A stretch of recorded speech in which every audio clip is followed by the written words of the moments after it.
perkenalan dulu, nama saya Riftiatul Laili, saya mahasiswa SKIP PGRI Sumeneb, Prodi Bimbingan dan Konseling semester 7. Nah, di sini Rifti akan menjelaskan tentang salah satu jenis-jenis layanan yang ada di bimbingan dan konseling. Berbicara tentang jenis-jenis layanan itu bisa dikatakan cukup banyak, yang dimana pertama layanan orientasi, kedua layanan informasi, dan yang ketiga layanan pembelajaran, dan keempat layanan penempatan dan penyaluran. Nah, yang kelima layanan penguasaan konten, dan yang keenam layanan konseling perorangan.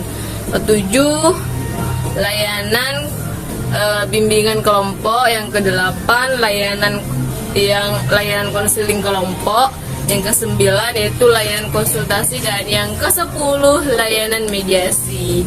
Cukup banyak kan teman-teman, ada 10 jenis-jenis layanan bimbingan dan konseling.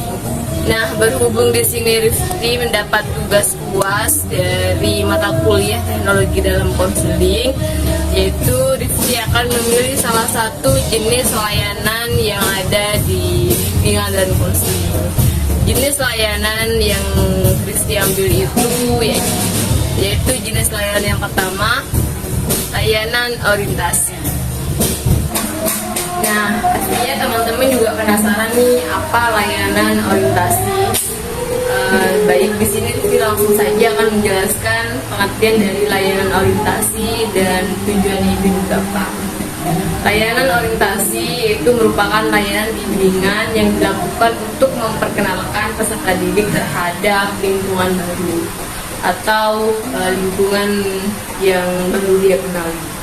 Suasana dan hal-hal yang baru sering membuat seseorang merasa bingung, merasa terkendala untuk melaksanakan suatu kegiatan. Nah, akibat ketidaktahuan atau ketidakkenalan terhadap lingkungan yang baru. Nah, itu biasanya dapat memperlambat kelangsungan proses pembelajarannya nanti. Hal-hal ini biasanya terutama akan dirasakan oleh peserta didik yang baru masuk sekolah. Mereka juga nanti akan membutuhkan pengenalan dalam berbagai hal yang berhubungan dengan sekolah, sehingga mereka diharapkan terhindar dari perilaku yang maladaptif atau bisa kita katakan sebagai perilaku yang menyimpang, dan dengan cepat dapat beradaptasi dengan tuntutan lingkungan sekolah yang baru.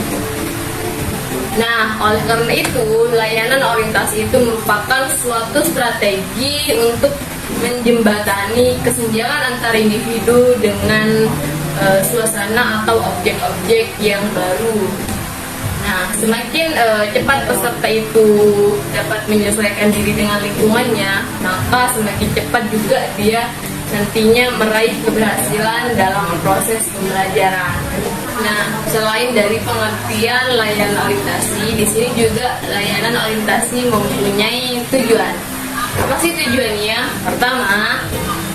Tujuan pertama yaitu mengenalkan sesuatu yang baru.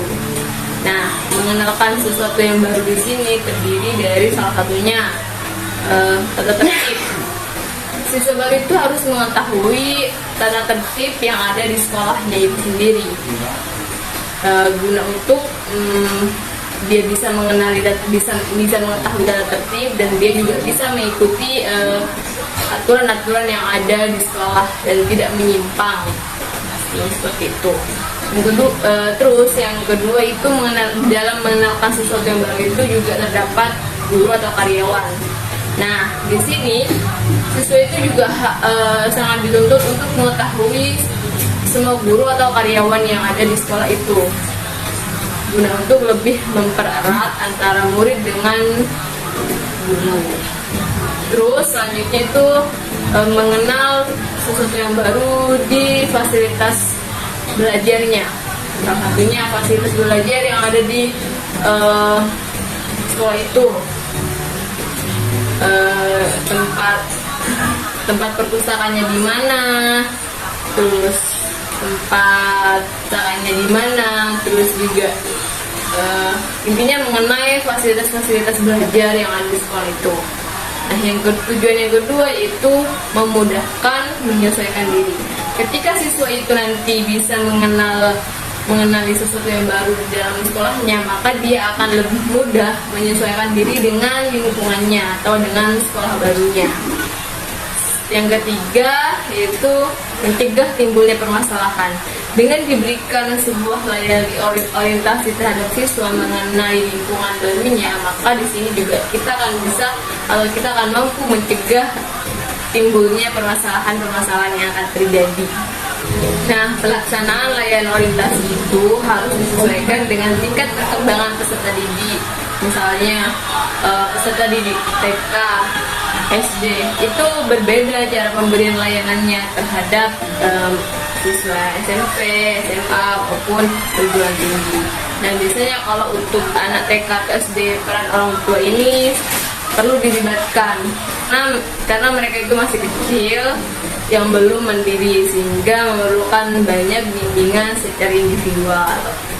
Melaksanakan layanan orientasi harus memenuhi persyaratan manajemennya agar kegiatannya tersebut terlaksana secara efisien dan efektif.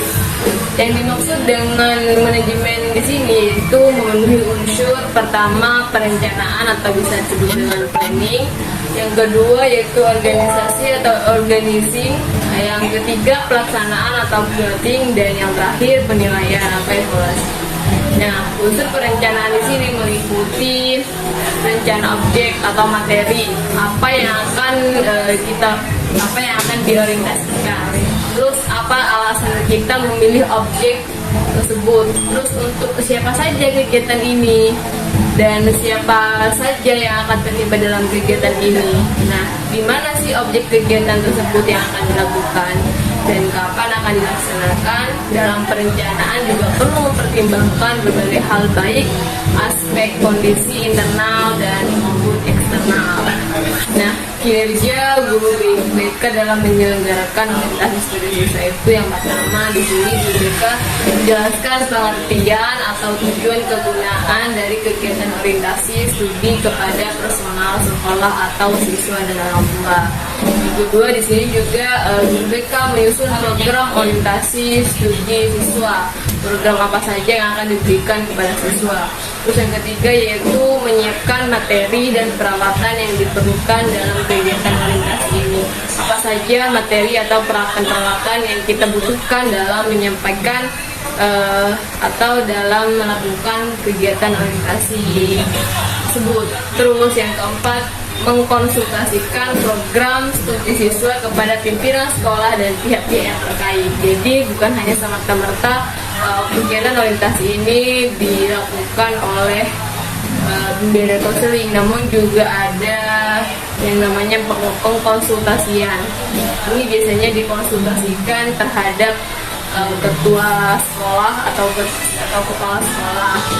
Nah, yang kelima itu bekerja sama dengan personal sekolah lainnya dengan penyelenggaraan kegiatan orientasi siswa.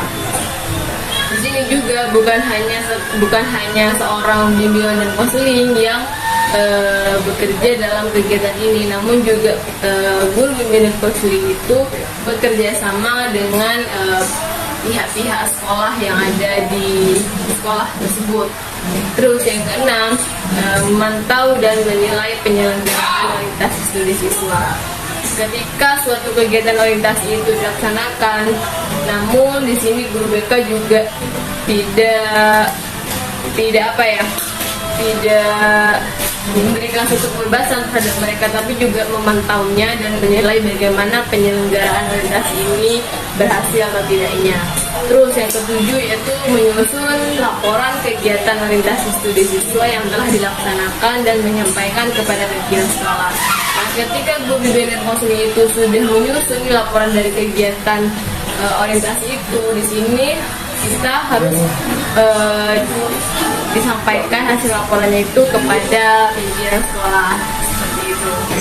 Nah, seperti itulah layanan orientasi bimbingan dan konseling yang sudah disampaikan oleh Rizky mengenai pengertian layanan orientasi itu apa, tujuannya itu apa, terus bagaimana cara melaksanakannya, terus bagaimana juga kinerja seorang guru BK dalam melaksanakan kegiatan orientasi, terus materi-materi apa saja yang harus diberikan dalam layanan orientasi.